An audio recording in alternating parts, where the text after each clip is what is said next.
네, 안녕하세요. JB입니다. 정말 지겹도록 재탕을 거듭한 재료들이 나스닥 증시를 계속해서 흔들고 있습니다. 관세 이슈를 지겹도록 하락의 재료로 이용하는 시장의 분위기가 뭔가 불안한 부분이 있어서 어제 올린 영상에서도 이 부분을 언급했었는데요. 이런 쎄한 느낌은 왜 매번 들어맞는 건지 참 안타깝네요. 아무튼 오늘 영상에서는 어제 나스닥 시황에 대해 설명드리면서 개별 기업 소식 몇 가지도 전해드리도록 하겠습니다. 네, 그리고 시작 전에 멤버십 회원분들께 공지사항 하나 전해드리자면요. 저는 오늘 밤 오랜만에 아마 뭔가에 매수를 들어갈 것 같습니다. 오늘 밤 11시에서 11시 20분 사이에 멤버십 게시물을 올리면서 매수를 진행할 예정이니까요. 평소 저의 실시간 매수 매도를 참고하고 계신 멤버십 회원분들은 해당 시간에 멤버십 게시판을 잘 확인해 주시면 좋을 것 같습니다. 높아심에 말씀드리자면요. 현재 시장의 분위기가 확실히 돌아왔다고 보긴 힘들기 때문에 당연히 몰빵하셔선 절대 안 되고요. 꼭 분할 원칙을 잘 지켜주시기 바랍니다. 가끔 보면 제가 일정 분량만 분할로 매수할 때 원칙을 어기고 이만큼 많은 액수를 한 번에 쏟아붓는 분들이 계시는데요. 이렇게 되면 문제가 혹시라도 나중에 또 추가 매수를 해야 할 상황이 찾아왔을 때 이미 현금을 다 소진해서 제 페이스를 따라올 수가 없습니다. 그렇게 되면 이제 남들 다 수익 실현하고 좋아할 때 혼자 여전히 물려있는 상황이 발생하는 거거든요. 저는 이런 상황이 가장 안타깝더라고요. 분명히 같은 종목에 투자를 했는데 다른 결과를 받아보는 상황. 이게 보면 멤버십에 가입한 지 오래됐고 오랜 기간 저의 투자 페이스를 따라오신 분들은 웬만해선 이런 실수를 하지 않는데 새로 가입한 분들이 괜히 급한 마음에 이런 실수를 범하는 경우가 종종 있어서 높아심에 말씀드려 봤습니다. 네, 아무튼 오늘 밤 11시에서 11시 20분에 멤버십 게시판을 잘 확인해 주시면 좋을 것 같습니다. 네, 그럼 본격적으로 오늘 영상 내용 시작하도록 하겠습니다. 어제 나스닥 증시와 반도체 섹터는 또다시 큰 폭의 하락으로 마무리했습니다. 하락의 재료로 이용된 건 불안한 경제 데이터와 관세였고요. 사실 장 초반만 해도 나스닥 증시의 분위기는 굉장히 좋았습니다. 일단 트럼프 대통령이 암호화폐 산업을 되살리기 위해 암호화폐 전략 비축을 추진하도록 지시했다고 한 부분이 코인 시장의 호재로 작용하며 위험자산 투자 심리를 자극했기 때문에 주식시장에도 긍정적인 영향을 끼친 부분이 있었고요. 또 트럼프 대통령이 한국 시각 기준 새벽 3시 30분에 중대한 투자 계획을 발표한다고 시장의 기대감을 키워준 부분이 호재로 작용하면서 시장은 전반적으로 좋은 분위기 속에 잘 흘러갔었습니다. 관세에 대한 불안함도 다 잊은 듯 보였고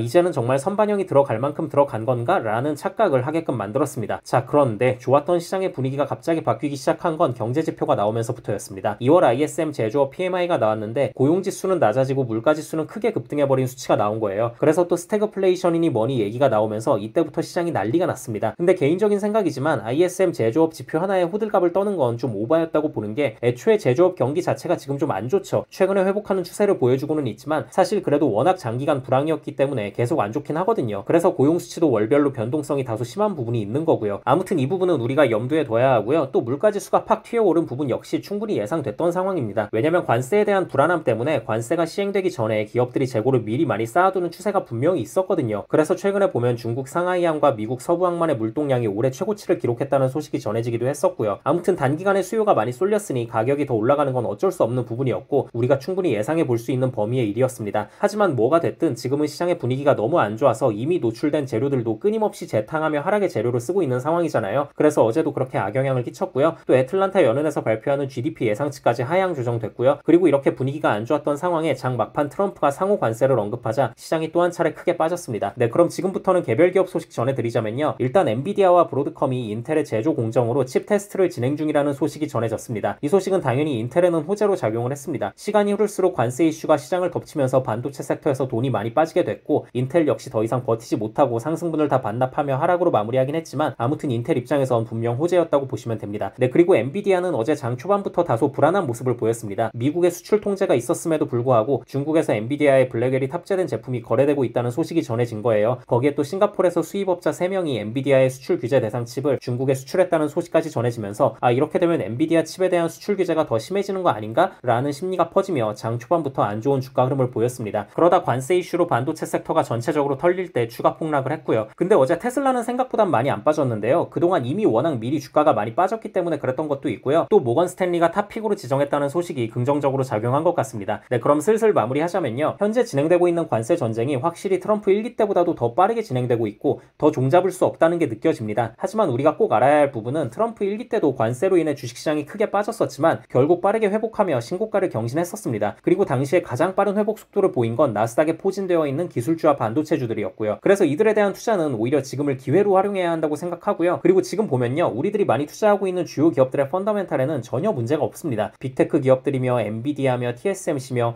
점점 더 좋아지면 좋아졌지 안 좋게 볼만한 요소가 딱히 없어요. 지금은 오로지 정치적인 요인에 의한 매크로 환경의 불확실성 때문에 이렇게 주가가 흔들리고 있을 뿐이거든요. 물론 테슬라는 약간 좀 불안한 측면이 있긴 합니다. 왜냐면 테슬라는 다른 주요 기업들과는 달리 수치로 증명을 하진 못하고 있으니까. 근데 생각해보면 뭐 테슬라가 언제 언제는 불안하지 않았던 적이 있었나요? 테슬라 같은 초고성장주는 늘 그냥 불안한 거고 그런 거 알면서도 투자하는 거니까요. 그냥 그러려니 하시면 될 것 같습니다. 네, 그럼 저는 영상 초반에 말씀드렸다시피 오늘 밤 11시에서 11시 20분 사이에 오랜만에 뭔가에 매수를 들어갈 것 같으니까요. 평소 저의 실시간 매수 매도를 참고하고 계신 멤버십 회원분들은 해당 시간에 멤버십 게시판을 잘 확인해 주시면 좋을 것 같습니다. 네, 그럼 구독자분들 모두 좋은 하루 보내시고요. 멤버십 회원분들은 오늘 밤에 미국장 시작하면 그때 또 다시 뵙겠습니다. 감사합니다.